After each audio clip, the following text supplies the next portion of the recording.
जय जगन्नाथ पिलाने तुमने मो यूट्यूब चैनल एलिपो क्लासेस को स्वागत। तो पिलाने आमे तो वर्तमान माने परिवेश प्रदूषण विषय रे पढुचे। तो परिवेश प्रदूषण प्रथम देखिले वायु प्रदूषण, तापर आमे एबे देखबे जल प्रदूषण बा वाटर पोल्यूशन कोन।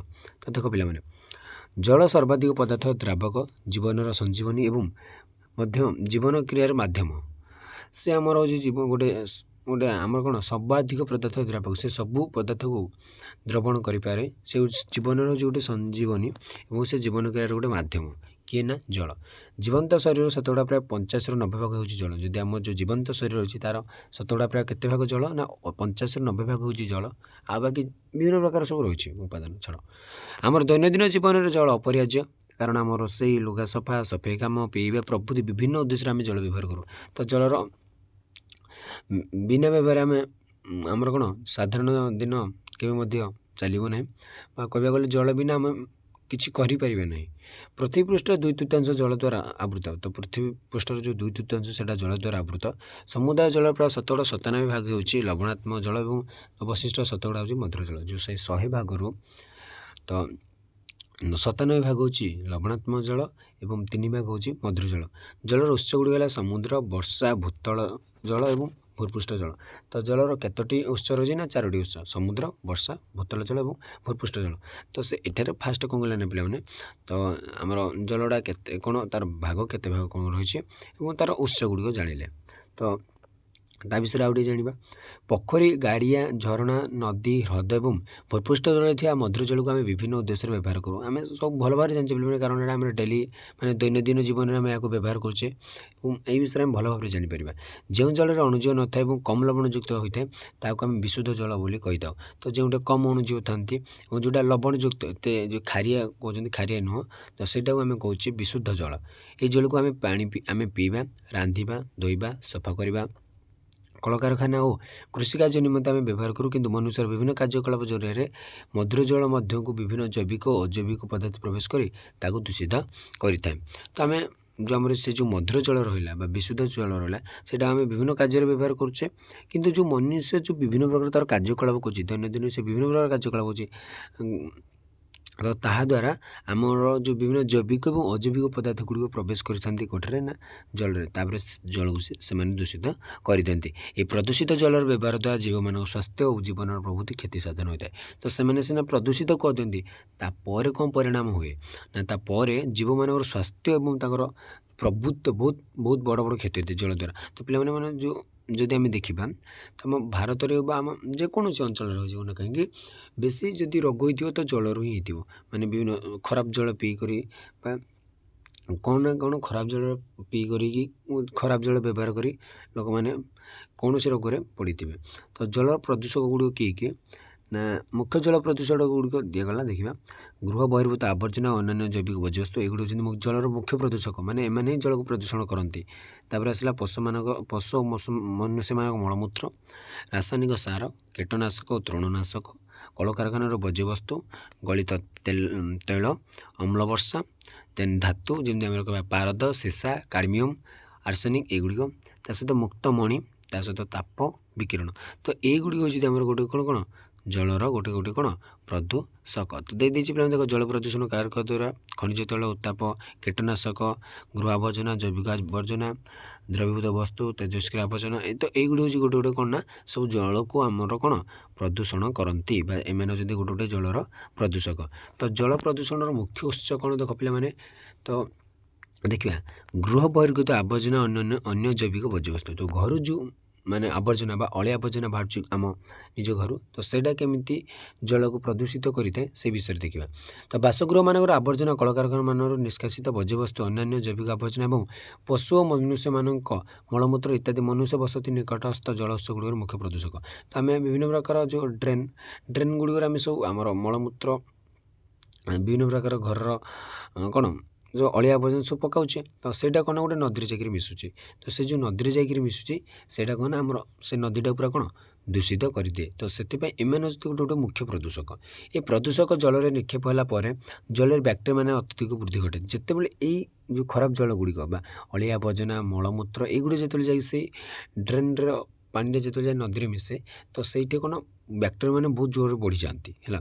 तो ଜଳରେ ଦ୍ରବୀଭୂତ ଅମ୍ଳଜାନକୁ ସେମାନେ ବ୍ୟବହାର କରି ଏହି ବ୍ୟାକ୍ଟେରିଆ ମାନେ ଆବର୍ଜନା ଗୁଡ଼ିକର ରାସାୟନିକ ବିଭାଜନ ଘଟାଇଥାନ୍ତି ଏବଂ ଏତଦ୍ୱାରା ଜଳରେ ଅମ୍ଳଜାନର ସାନ୍ଦ୍ରତା ହ୍ରାସ ପାଏ। ଯେତେବେଳେ ଏଇଟା ଜଳରେ ପଡ଼ିଯାଇ ଅଳିଆ ଆବର୍ଜନା ତ ସେଥିରେ ଜଳର ସାନ୍ଦ୍ରତାଟା କମିଯାଏ, କାରଣ ଏମାନେ ଜଳଟାକୁ ବ୍ୟାକ୍ଟେରିଆ ମାନେ ସେ ଜଳରେ ଥିବା ଅମ୍ଳଜାନଟାକୁ ବ୍ୟବହାର କରିକି ତ ସେ ଗୋଟେ କ'ଣ ନା ରାସାୟନିକ ବିଭାଜନ ସେମାନେ ସବୁ ଘଟାଇଥାନ୍ତି। ଅମ୍ଳଜାନ ବିହୀନ ଜଳଜ ଉଦ୍ଭିଦ ଓ ପ୍ରାଣୀମାନଙ୍କ ଜୀବନ ନିମନ୍ତେ ଅନୁପଯୁକ୍ତ ହୋଇଥାଏ। ତ ଅମ୍ଳଜାନ ବିହୀନ ଉଦ୍ଭିଦ ମାନେ ଜଳଟା କୌଣସି କାର୍ଯ୍ୟରେ ଆସିନଥାଏ। ଏ ପ୍ରଦୂଷିତ ଜଳରେ ଟାଇଫଏଡ୍, କଲେରା, ଡାଇରିଆ, ଜଣ୍ଡିସ୍ ଏବଂ ହେପାଟାଇଟିସ୍ ଭଳି ରୋଗର ଜୀବାଣୁ ମାନେ ଏଟା ସବୁ ରହିଥାନ୍ତି। ତ ଆମେ ଯଦି କହିବା ଏଇ ଜଳ ଗୁଡ଼ିକରେ କ'ଣ ରହିଥାନ୍ତି ନା ଆମର ଯେଉଁ ବିଭିନ୍ନ ପ୍ରକାର ସବୁ ବ୍ୟାକ୍ଟେରିଆ ଗୁଡ଼ିକ ରହିଥାନ୍ତି, ଯିଏକି ଆମର କ'ଣ ନା ଜୀବାଣୁ ଗୁଡ଼ିକ ରହିଥାନ୍ତି, ଯିଏକି ଆମକୁ ଏହି ରୋଗ କରିବାରେ ଆମର ଶରୀରରେ ଏହି ସବୁ ରୋଗ ଗୁଡ଼ିକୁ କରାଇଥାନ୍ତି, ଯେମିତି ଟାଇଫଏଡ୍, କଲେରା, ଡାଇରିଆ, ଜଣ୍ଡିସ୍ ଏଗୁଡ଼ିକ।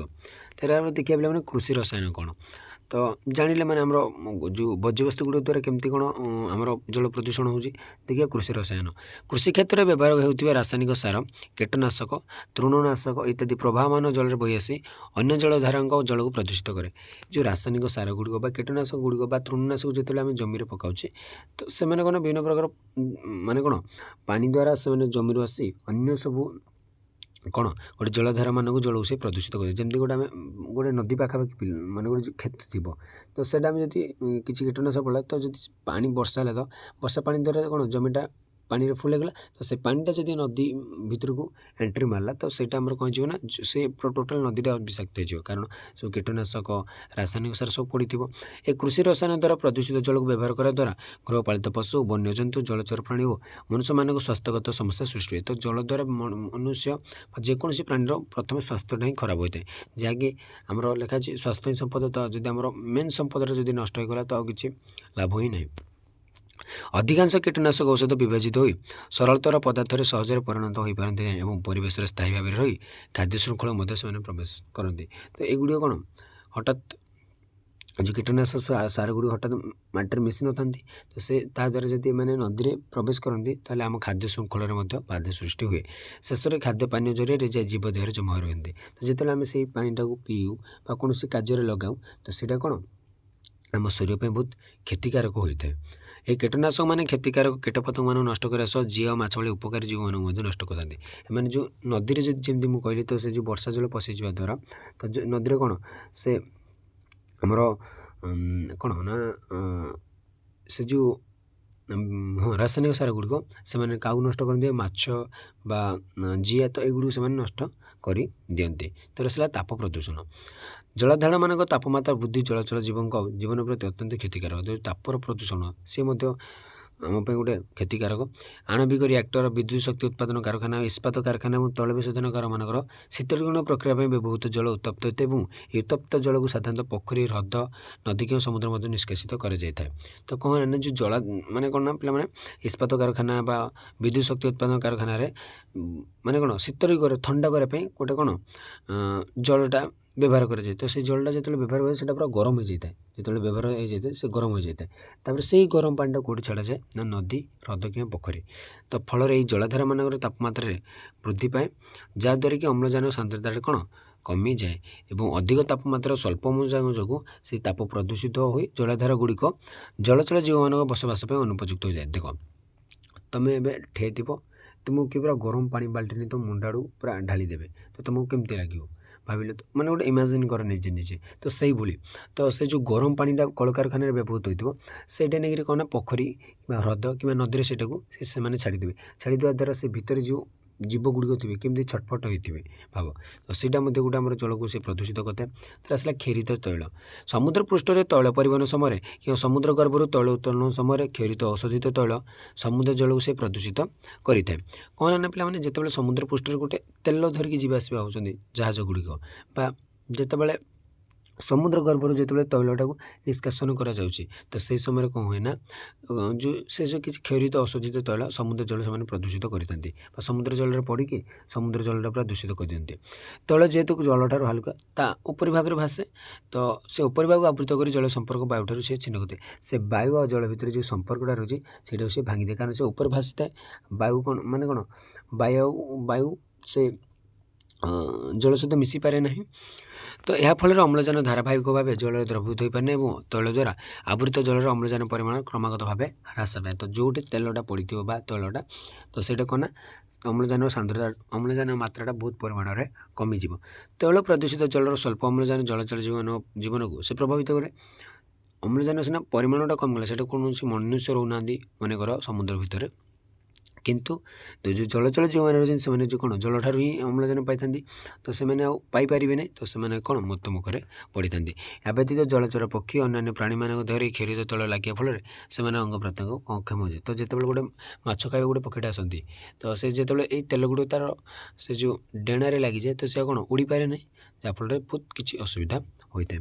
तर आसला अम्ल वर्षा बा एसिड रेन जगह आम कहूँ प्राकृतिक प्रक्रिया कलकारखाना विभिन्न इंधन जालिया समय और जानबाहन निष्कासित बाष्पर उत्पन्न होता नाइट्रोजेन ऑक्साइड और सल्फर डाइऑक्साइड वायु जलकण सह प्रतिक्रिया करी सल्फ्यूरिक एसिड और नाइट्रिक एसिड सृष्टि करे। तो जिते प्राकृतिक प्रक्रिया जिते कलकारखाना मान विभिन्न इंधन जो जला जाए से जो आम धूआं बाहर है तो जो धूआं बाहर निष्कासित जो बाष्पटा या नाइट्रोजेन ऑक्साइड और सल्फर डाइऑक्साइड वायु मिसे ता सहित से कौन तैयारी करते ना सल्फ्यूरिक एसिड और नाइट्रिक एसिड वायु सृष्टि होता यही अम्ल बा एसिड जो वर्षा जल सह तलू खसी जलाधार मान पड़े जल से पूरा प्रदूषित हो जाए मैंने पूरा एसिडटा पड़ो भाव के असुविधा मनुष्य शरीर एसिड पड़े जमी जली जाए सेमती तो सी खतरनाक किंतु आठू टे कम खतरनाक। तो आमर जो एसिड आम जो एसिड व्यवहार कर जो कौन क्षेत्र में ताठूटा टे कम प्रभाव पकड़ थाए बट तथा बहुत प्रभाव पकड़ थाए। ये अम्ल गुड़िक जल रासायनिक गुण में परिवर्तन कर अधिक अम्लयुक्त करते जहाँ जलचर प्राणी मान जीवन को से प्रभावित करें। तो से जैकि आमर कौन जो अम्ल वर्षाटा हुए तो सहीटा आमर कौन नष्ट ही हम जल है एसिड गोटे पड़े तो पानी एसिड पड़े कौन हम पे तर आसला धातव प्रदूषक कलकारखाना निष्कासित बज्यवस्तु धूली धूआं जल इत्यादि पारद सीसा कार्डमियम आर्सेनिक इत्यादि सब धातु मिश्र होता है। तो जो गोटे कलकारखाना माने बज्यवस्तु गुड़िक भितर एगुड़ी कौन छोट छोट छोट रही जाते एगुड़ी जो परिवेश में प्रवेश करे से खाद्य व जल दे मनुष्य अन्य जीव मान देह भर जाई अशेष क्षति साधन करते एम कौन अलिया आवर्जना गोटे डायरेक्ट नदी में पकई दिखती से जो कलकारखाना माने तो से भीतर जो सीसा कि पारद गुड़ रही जाती से इनडायरेक्टली भाव में मनुष्य शरीर में बा अन्य जीव मान शरीर भर जाती। तो ये धातु गुड़ जीव शरीर भितर प्रवेश कर क्रमबर्धिष्णु परिवार जमा होती और ये प्रक्रिया आम कह जैव विवर्धन बा बायो मैग्निफिकेशन बोली आम कहीदा जैव विवर्धन बोली आम कहीदा। तो मैंने कौन ना धातु गुड़ जो जीव शरीर भितर प्रवेश करती सहित कौन जमा रही था बहुत गुड़े नष्ट मैंने कौन शरीर को नष्ट कर दिखती। सहित आसला मैंने विकिरण आणविक कारखाना मानक निष्कासित तेजस्क्रिय मल समुद्र जल को प्रदूषित होता है। समुद्र जल द्वारा परिवाहित हो ये आणविक बज्यवस्तुर तेजस्क्रिय पदार्थ गुड़िक अन्य स्थान मानक व्यापी थाए और यही मानक विकिरण द्वारा कर्कटरोग तथा जीव मानक गुणवायु पदार्थ में से परिवर्तन घटी है। तो यहाँ आणविक बज्य जो आम आणविक कारखाना मान गुड़ जिते रहा सब जो आटम जो आणविक मैंने कौन आटम तो से जो जो परीक्षा करे से जो विकिरणटा पड़ुची समुद्र जल में से बहुत असुविधा होता है पिलाने आमर कौन जल प्रदूषण माने जल प्रदूषण से गोटे मुख्य कारक भाव में निपारे। तो जल प्रदूषण प्रभाव गुड़ कौन कौन देखा कौन प्रभाव पड़े ना सुपोषण बासगृह मानक बहिर्गत आवर्जना कृषि क्षेत्र मानक बही आसुवा जल द्वारा अजैव और जैव पश और सार विभिन्न जलाशय मान प्रवेश करे फल से जलाशय मान पोषक भार क्रमवृद्धि घटे जहाँ से सब स्थान शैवाल मान अत्यधिक वृद्धि सहायक होता है। तो सुपोषण तार प्रभावटा कौन ना सुपोषण पर प्रभाव पड़े जो बासगृह मानक जो आवर्जना और कृषि क्षेत्र मानक जो बही आसुवा जल से अजैव और जैविक पोषक और सार विभिन्न जलाशय मान से प्रवेश करे जहाँफल से जो जलाशय मानक जो पोषकर भारटा रही तार बढ़े कमे एमती रही है। तो यही जलाशय गुड़ी अधिक शैवाल जो से संपूर्ण सबुज देखाए। तो शैवाल मान मात्राटा बढ़ी जाए शैवाल मान मात्रा जो बढ़ी जाए सबुठ खाली सबुज देखा ये शैवाल अन्य जीव मान अस्तित्व वृद्धि हेतु ये जलाशय गुड़िक बैक्टेरिया भली घटक और फिंपी जाती उद्भिद मान वृद्धि घटे तापर बैक्टेरिया फिंपी सब बड़ गोटे पर गोटे सब बढ़ती। तो ये समस्त जीव जल द्रवीभूत अम्लजान को श्वासक्रिया ग्रहण करने फल जल अम्लजान सांद्रता ह्रास हुए और अम्लजान अभाव माछ भली जलचल जीव मान समस्या सृष्टि करे। तो जल प्रदूषण हेल्ले बेसी जलचल जीव मान बेसी प्रभाव पड़े तापर मनुष्य मान प्रभाव पड़ो तार सब जीवजंतु जी सब रही से बेसी प्रभावटा पड़ो। पोषक वृद्धि हेतु जल अम्लजान परिमाण ह्रास होगा प्रक्रिया को सुपोषण बा ୟୁଟ୍ରୋଫିକେସନ୍ ବୋଲି ଆମେ କହିଥାଉ। ୟୁଟ୍ରୋଫିକେସନ୍ ବୋଲି ଆମେ ତାକୁ କହିଥାଉ। ପୋଷକ ବୃଦ୍ଧି ହେତୁ ଜଳରେ ଯେଉଁ ଅମ୍ଳଜାନ ପରିମାଣଟା ହ୍ରାସ ପାଉଛି ତାକୁ ଆମେ କହିବା ୟୁଟ୍ରୋଫିକେସନ୍। ସୁପୋଷଣ ତତ୍ତ୍ୱକୁ ଦୁଇ ଭାଗରେ ବିଭକ୍ତ କରାଯାଇଛି। ଗୋଟେ ହେଲା ପ୍ରାକୃତିକ ସୁପୋଷଣ, ଆଉ ଗୋଟେ ହେଲା ତ୍ୱରାନ୍ୱିତ ସୁପୋଷଣ। ତ ପ୍ରାକୃତିକ ସୁପୋଷଣ କ'ଣ ଦେଖିଦେବା। ତ ପ୍ରାକୃତିକ ଜଳାଶୟ ବା ହ୍ରଦ ଇତ୍ୟାଦି ସାଧାରଣତଃ ସ୍ୱଳ୍ପ ଶୋଷଣୀ ଥାଏ। କ୍ରମାନ୍ୱୟରେ ଏଥିରେ ଥିବା ଜୀବଂଶ ବା ଜୀବବସ୍ତୁର ବିଘଟନ ଘଟିଥାଏ। ତ ଯେଉଁ ଆମ କ୍ରମାନ୍ୱୟରେ ଏଇଟା ଘଟିଥାଏ। ଏହା ବ୍ୟତୀତ ବାହାରୁ ଆସିଥିବା କିଛି ପୋଷଣ ମିଶି ସୁପୋଷଣ ପ୍ରକ୍ରିୟାର ଗତିଶୀଳତା ବଢ଼ାଇଥାଏ। ତ ବିଭିନ୍ନ ପ୍ରକାର ବାହାରୁ ଆଉ କିଛି ପୋଷଣ ଆସି ସେ ଯେଉଁ ସୁପୋଷଣ ପ୍ରକ୍ରିୟାରେ ସେମାନେ ଗତିଶୀଳତା ବଢ଼ାଇଥାଏ। ଜଳରେ ସୁପୋଷଣ ପ୍ରକ୍ରିୟା ଯୋଗୁଁ ଅନେକ ଶୈବାଳର ବଂଶବୃଦ୍ଧି ହୋଇଥାଏ ଏବଂ ଉକ୍ତ ଶୈବାଳ ଗୁଡ଼ିକର ପ୍ରାକୃତିକ ମୃତ୍ୟୁ ପରେ ଉକ୍ତ ଜୈବ ଅଂଶକୁ ଜଳରେ ମିଶି ଜଳର ପୁନଃ ପୋଷଣତା ସୃଷ୍ଟି କରିଥାଏ। ତ ଏଇଭଳି ଭାବରେ ହୋଇଥାଏ ପିଲାମାନେ ମାନେ କ'ଣ ଗୋଟେ ପ୍ରାକୃତିକ ସୁପୋଷଣ କ'ଣ ପ୍ରାକୃତିକ ଜଳାଶୟରେ ଏବଂ ତ୍ୱରାନ୍ୱିତ ସୁପୋଷଣ ଯଦି ଆମେ ଦେଖିବା ତ ଏହା ସାଧାରଣତଃ ମାନବୀୟ ପ୍ରକ୍ରିୟା ଦ୍ୱାରା ଜଳ ଭିତରୁ ପ୍ରବେଶ କରୁଥିବା ଅତିରିକ୍ତ ପୋଷଣ। ଏହାଦ୍ୱାରା ଜଳର ସୁପୋଷଣ ମାତ୍ରା ଆହୁରି ପରିବର୍ଦ୍ଧିତ ହୋଇଥାଏ। ଉକ୍ତ ଅତିରିକ୍ତ ପୋଷଣ ଗୁଡ଼ିକର ଉତ୍ସ ଦେଖ, ଯେମିତି ଆମର ଘରୋଇ ଆବର୍ଜନା ଯଦି ମିଶିଗଲା ସେଥିରେ ତ ଆଉ ଟିକେ ସିଏ ଅସୁବିଧା ହେଇଯାଏ। ଶିଳ୍ପଜାତୀୟ ବର୍ଜ୍ୟବସ୍ତୁ ମିଶିଗଲା ଆଉ ଟିକେ, ତାପରେ କୃଷି ସମୃଦ୍ଧି ଆବର୍ଜନା, ସହରାଞ୍ଚଳ ଆବର୍ଜନା, ତ ଏଗୁଡ଼ିକ ମିଶିଗଲା ଦ୍ୱାରା ଆହୁରି ଅଧିକ ମାନେ କ'ଣ ପରିମାଣରେ ସୁପୋଷଣଟା ବଢ଼ିବାରେ ଲାଗିଥାଏ। ତାର ଆସିଲା ଜୈବ ବିବର୍ତ୍ତନ। ପ୍ରଦୂଷିତ ଜଳରେ ଅନେକ ଅପ୍ରାକୃତିକ ବିଷାକ୍ତ ପଦାର୍ଥ ଯଥା ଧାତୁ ଏବଂ କୀଟନାଶକ ଥାଏ, ଯାହା ସରଳ ପଦାର୍ଥରେ ବିଭାଜିତ ନ ହୋଇ ପରିବେଶରେ ଅପରିବର୍ତ୍ତିତ ଭାବରେ ସ୍ଥାୟୀ ହୋଇ ରହେ। ତ ସେଇଟା ମାନେ କ'ଣ ସରଳ ପଦାର୍ଥ ନ ଭାଗ ହୋଇ ସେ ଗୋଟେ ପରିବେଶରେ ଅପରିବର୍ତ୍ତିତ ଭାବରେ ସ୍ଥାୟୀ ହୋଇ ରହିଥାଏ। ଏହି ପଦାର୍ଥ ଗୁଡ଼ିକୁ ଖାଦ୍ୟ ଶୃଙ୍ଖଳ ମଧ୍ୟ ଦେଇ ଜୀବ ଶରୀର ମଧ୍ୟକୁ ସେ ପ୍ରବେଶ କରେ। ଏ ଯେଉଁ ପଦାର୍ଥ ଗୁଡ଼ିକୁ ଖାଦ୍ୟ ଶୃଙ୍ଖଳ ମଧ୍ୟ ଦେଇ ସେ ଜୀବ ଶରୀର ଭିତରେ ପ୍ରବେଶ କରିଥାଏ। ଯେଉଁମାନଙ୍କ ଶରୀର ଏହି ପଦାର୍ଥ ଗୁଡ଼ିକୁ ନିରାପଦ ସରଳ ପଦାର୍ଥରେ ବିଭାଜିତ କରିପାରେ ନାହିଁ କିମ୍ବା ସହଜରେ ଶରୀରରୁ ବହିଷ୍କାର ମଧ୍ୟ କରିପାରେ ନାହିଁ, ଫଳରେ ଧୀରେ ଧୀରେ ସେଗୁଡ଼ିକ ଉଦ୍ଭିଦ ପ୍ରାଣୀମାନଙ୍କ ଶରୀରର କୋଷ ଗୁଡ଼ିକରେ ଜମା ହୋଇଥାଏ ଏବଂ ଖାଦ୍ୟ ଶୃଙ୍ଖଳରେ ଗୋଟିଏ ଖାଦ୍ୟସ୍ଥଳରୁ ଆଉ ଗୋଟିଏ ଖାଦ୍ୟସ୍ଥଳକୁ ସେ ଗତି କରି ଶେଷରେ ମଣିଷ ଦେହରେ ସେ ପହଞ୍ଚିଯାଏ। ତ ଏମିତି ଧୀରେ ଧୀରେ ଗୋଟେ ଖାଦ୍ୟ ଶୃଙ୍ଖଳ ଗୋଟିଏ ଖାଦ୍ୟସ୍ଥଳକୁ ଆଉ ଗୋଟେ ଖାଦ୍ୟ ଏମିତି ସେ ଡାଇରେକ୍ଟ କେଉଁଠିକି ମଣିଷ ଦେହରେ ଆସି ଜମା ହୋଇ ରହିଥାଏ। ସେ ଯେଉଁ ଜୈବ ବିବର୍ତ୍ତନ ଆମେ ଯାହାକୁ କହୁଛେ। ତ ଏହି ରସାୟନ ବା ପଦାର୍ଥ ଗୁଡ଼ିକର ମାତ୍ରା ଖାଦ୍ୟ ଶୃଙ୍ଖଳର ଉପରେ ଖାଦ୍ୟସ୍ତର ମାନଙ୍କର ବେଶୀ ହୋଇଥାଏ। ଏଭଳି ଜୀବ ଶରୀର କୋଷରେ ସ୍ଥାୟୀ ବିଷାକ୍ତ ପଦାର୍ଥ ମାନଙ୍କର କ୍ରମବର୍ଦ୍ଧିଷ୍ଣୁ ଏକତ୍ରିତ ହେବା ପ୍ରକ୍ରିୟାକୁ ଆମେ କହିବା ଜୈବ ବିବର୍ତ୍ତନ। ବାୟୋଲୋଜିକାଲ ମାଗ୍ନିଫିକେସନ୍ ବା ବାୟୋମାଗ୍ନିଫିକେସନ୍ କାହାକୁ କହିବା ନା ଯେଉଁ ଜୀବ ଶରୀର କୋଷରେ ସ୍ଥାୟୀ ବିଷାକ୍ତ ପଦାର୍ଥ ମାନର କ୍ରମବର୍ଦ୍ଧିଷ୍ଣୁ ଏକତ୍ରିତ ହେବା ପ୍ରକ୍ରିୟାକୁ ଆମେ କହିବା ଜୈବ ବିବର୍ତ୍ତନ। ତାପରେ ଆସିଲା ଦେଖିବା କଳକାରଖାନା ମାନଙ୍କର ଯେଉଁ ବହିର୍ଗତ ବର୍ଜ୍ୟବସ୍ତୁର ପ୍ରଭାବ କ'ଣ ପଡ଼ିଥାଏ। ନା କ୍ଷତିକାରକ ଅମ୍ଳ, କ୍ଷାର, ରଙ୍ଗ ଏବଂ ବହୁ ଅନ୍ୟ ବିଷାକ୍ତ ରସାୟନ କଳକାରଖାନା ମାନଙ୍କର ବହିର୍ଗତ ବର୍ଜ୍ୟବସ୍ତୁ ମାନଙ୍କର ତାର ରହିଥାଏ, ଯାହା ସବୁ ବିଭିନ୍ନ ଜଳାଶୟମାନଙ୍କୁ ନିଷ୍କାସିତ କରାଯାଇଥାଏ ଏବଂ ଏହି କ୍ଷତିକାରକ ପଦାର୍ଥ ମାନଙ୍କର ମିଶ୍ରଣ ଜଳର ରାସାୟନିକ ଗୁଣରେ ପରିବର୍ତ୍ତନ କରି ଅଧିକ ଅମ୍ଳ ବା କ୍ଷାରଯୁକ୍ତ କରିଥାଏ, ଯାହାଫଳରେ ଜଳଚଳ ପ୍ରାଣୀ ଏବଂ ଜଳଜ ଉଦ୍ଭିଦଙ୍କ ଆବର୍ତ୍ତନ ଓ କାର୍ଯ୍ୟକଳାପକୁ ସେ ପ୍ରଭାବିତ କରିଥାଏ। ତ କ'ଣ ନା ପିଲାମାନେ ଆମେ ଦେଖିବା ଯଦି ଯେଉଁ କଳକାରଖାନାରୁ ଯିଏ ସବୁ ନିର୍ଗତ ହେଉଛି ସେଗୁଡ଼ା ସେମାନେ କ'ଣ ନା ଜଳାଶୟମାନଙ୍କୁ ହିଁ ନିଷ୍କାସିତ କରିଥାନ୍ତି, ଯାହାଫଳରେ ଯେଉଁ ଜଳାଶୟରେ ଯେଉଁ ରହିଥାନ୍ତି ସବୁ ଜୀବ ଗୁଡ଼ିକ ସେମାନଙ୍କ ଉପରେ ଏଇଟା ବେଶୀ ପ୍ରଭାବ ପକାଇଥାଏ, ଯେଉଁ ଜଳଚର ପ୍ରାଣୀ ବା ଜଳଜ ଉଦ୍ଭିଦମାନଙ୍କ ଉପରେ। ଏଇଟା ସେମିତି ଆଉ କିଛି ନାହିଁ। ତ ତାପରେ ଆସିଲା କୃଷି ରସାୟନମାନଙ୍କ ପ୍ରଭାବ। ତ ଅନେକ କୀଟନାଶକ ଜୈବ ବିଭାଜନ ବା ଜୈବ ସରଳୀକରଣ ହୁଏ ନାହିଁ। ଥରେ ପରିବେଶରେ ପ୍ରବେଶ କଲା ପରେ ସେମାନେ ଅନେକ ଦିନ ଧରି ସ୍ଥାୟୀ ଭାବରେ ରହିଥାନ୍ତି। ଯେତେବେଳେ କୀଟନାଶକ ଗୁଡ଼ିକ ପକାଉଛେ ତ ସେଇଟା ବହୁତ ଜଲ୍ଦି ମିଶି ନଥାଏ ମାଟିରେ, ତ ସେଇଟା ବହୁତ ସମୟ ଯାଏଁ ରହିଥାଏ। ଏହି କୃଷି ରସାୟନ ଗୁଡ଼ିକ ଯଦି ଖାଦ୍ୟ ଶୃଙ୍ଖଳ ଦେଇ ଜୀବ ଦେହରେ ପ୍ରବେଶ କଲା ଉଚ୍ଚତର ଖାଦ୍ୟସ୍ତର ମାନରେ ମଧ୍ୟ ସେମାନଙ୍କର କ'ଣ ପରିମାଣରେ ସେଇଟା ବୃଦ୍ଧି ଘଟିଥାଏ। ତ ଯଦି ଏଇଟା ଖାଦ୍ୟ ଶୃଙ୍ଖଳକୁ ପହଞ୍ଚିଗଲା ତ ସେଇଟା ଆମ ବହୁତ ଅସୁବିଧା ହୋଇପଡ଼ିଥାଏ। ତ ତାପରେ ଦେଖିବା ମାନେ ଧାତୁମାନଙ୍କର ପ୍ରଭାବ ଏଇଟାକୁ ସେମିତି କିଛି ନାହିଁ। ତ ଏ ଯେଉଁ ସ୍ଥାୟୀ କୃଷି ରାସାୟନିକ ଗୁଡ଼ିକ ମାନେ ସବୁ ଆମର ବିଭିନ୍ନ ରୋଗ ତିଆରି କରନ୍ତି, ଯେମିତି ଆମର ଝାଳ ବୋହିବା, ପେଟ ଓ ଛାତିରେ ଆଶ୍ୱସ୍ତି ଯନ୍ତ୍ରଣା, ବାନ୍ତି, ମୁଣ୍ଡ ବ୍ୟଥା, ତ ଏଗୁଡ଼ିକ ସବୁ ଘଟିଥାଏ। ତ ଧାତୁମାନଙ୍କର ପ୍ରଭାବ କ'ଣ ଦେଖିବା। ଖାଦ୍ୟ ଶୃଙ୍ଖଳର ପ୍ରତ୍ୟେକ ଖାଦ୍ୟସ୍ତରରେ ପରିବେଶରେ ପ୍ରବେଶ କରୁଥିବା ଭାରୀ ଧାତୁମାନଙ୍କ ଜୈବ ବିବର୍ତ୍ତନ ଘଟିଥାଏ। ପାରଦ, ସୀସା, କାଡମିୟମ୍, ଆର୍ସେନିକ୍, ନିକେଲ୍, ତ ଏଗୁଡ଼ିକ ଦେଖ ପିଲାମାନେ। ତ କ'ଣ ରୋଗ ସବୁ ସୃଷ୍ଟି ହୋଇଥାଏ ତୁମେ ଏଇଟା ଦେଖି ନେବ, ସେଠି କିଛି ଆଉ ନାହିଁ। ତ ଦେଖିଥିବା ଲୋହିତ ଜୁଆରର ପ୍ରଭାବ କ'ଣ ପଡ଼ିଥାଏ। ଯେତେବେଳେ ସମୁଦ୍ର ଉପକୂଳବର୍ତ୍ତୀ ଜଳ ନର୍ଦ୍ଦମା ଜଳ ଦ୍ୱାରା ଆନିତ ପୋଷକ ଦ୍ୱାରା ଅତ୍ୟଧିକ ପରିପୃଷ୍ଟ ହୁଏ, ଡିନୋଫ୍ଲାଜେଲେଟ୍ ନାମକ ଅଣୁଜୀବମାନଙ୍କ ବହୁମାତ୍ରା ସେଥିରେ ମାନେ କ'ଣ ବଂଶବୃଦ୍ଧିଟା ଘଟେ।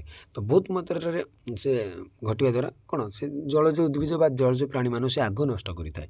ଏଇ ଡିନୋଫ୍ଲାଜେଲେଟ୍ ମାନେ ବହୁ ପରିମାଣରେ ବିଷାକ୍ତ ପଦାର୍ଥ ଉତ୍ପନ୍ନ କରିଥାନ୍ତି, ଯାହା ସାମୁଦ୍ରିକ ଜୀବମାନଙ୍କ ମୃତ୍ୟୁର କାରଣ। ସେଇଟା ସାମୁଦ୍ରିକ ଜୀବମାନଙ୍କର ଗୋଟେ ମୃତ୍ୟୁର କାରଣ ପାଲଟିଯାଏ। ବହୁଳ ଭାବରେ ଡିନୋଫ୍ଲାଜେଲେଟ୍ ମାନଙ୍କ ଅବସ୍ଥା ଯୋଗୁଁ ଜୁଆର ଜଳ ଲାଲ ରଙ୍ଗ ଧାରଣ କରିଥାଏ, ତେଣୁ ଏହି ଜୁଆରକୁ ଲୋହିତ ଜୁଆର ବୋଲି ଆମେ କହିଥାଉ। ତ जो डिनोफ्लाजेलेट मानक उपस्थिति जो ही से जुआरटा जल लाल रंग धारण करते ताकू ही कहवा जुआर लोहित जुआर बोली आम कही आम देखले जल प्रदूषण प्रभाव देखिए तार नियंत्रण गुड़ी कौन कौन ना कड़ा आईन प्रणयन कर जल प्रदूषण को नियंत्रण कर जद्वारा जल को प्रदूषित करुवा व्यक्ति को कठिन दंड विधान कर तो नियमित तनखा और तत्वावधान द्वारा आम पानीय जल और व्यवहार उपयोगी जलर गुणवत्ता को आम बचाए रखिपार मैंने गोटे बहुत बड़ बड़ आईन प्रणयन करे जे ये सब माने कौन घटना गुड़िक सृष्टि करुच्ची